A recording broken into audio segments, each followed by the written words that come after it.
Well, it is time for the tips of the month, and I'm here with Jan McNeilin, and we are going to be doing, I mean, I'm seeing seeds everywhere, so you're a big fan of seed starting. I am. So let's talk about that a little bit first. I didn't start nearly as many this year, though, I have to say. Normally I have flats everywhere.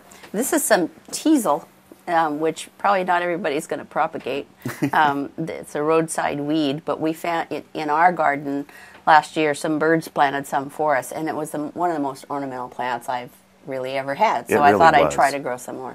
Yeah, we saw it in the structure of it. Yeah, it was just where it cups phenomenal. and collects its own rainwater, Yep. etc. And then here's some marigolds, and I save them from the year before, and I just scratch them into the surface of the potting soil. I've got some newspaper in the bottom to keep it from coming out.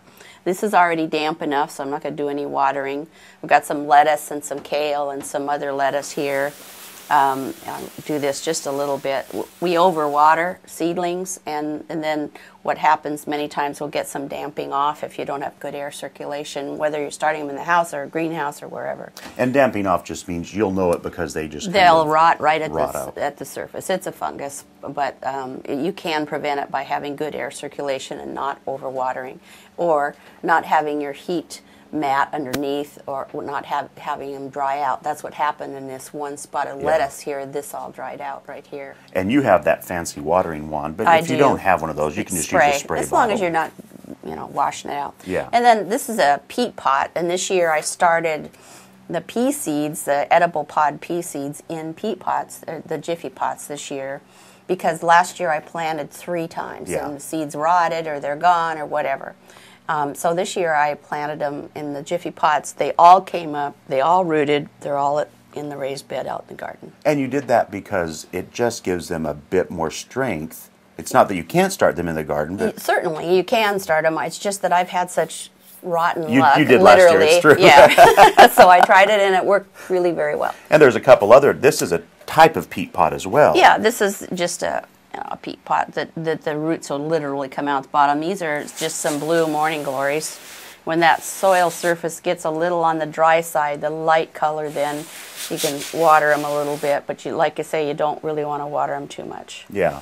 And then here's some, what did I start? Cosmos, some orange cosmos in here, and some baby's breath over here. And there's some tomatoes in here, and I know they're little, but I'm going to...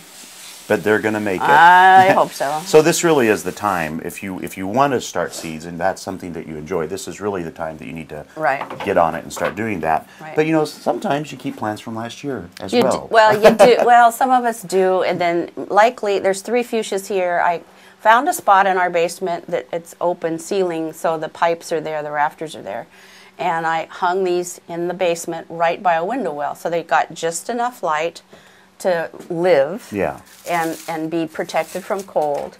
And likely these aren't going to turn out looking very good, and we'll end up going to buy fuchsias, but it was fun to try anyway. Yeah. So it's time to bring them out and cut them way back. Because this is how they looked from the basement. Yeah, this is it, all lengthening. This really long kind of where it's growth reaching here. for light, and that's not what you want. You want to now start it with some good consistent light and cut it back. I think I'll leave that one.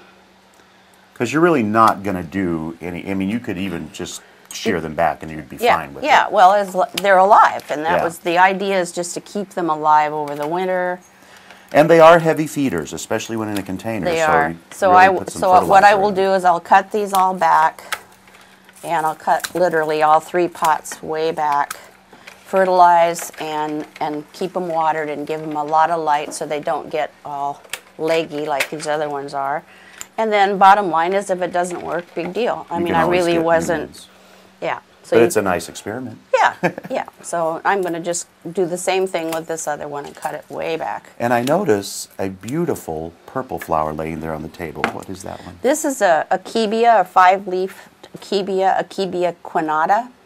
And what I love about this is that this is the female flower, and these are the male flowers, and they're on the same stalk. Right, they're together.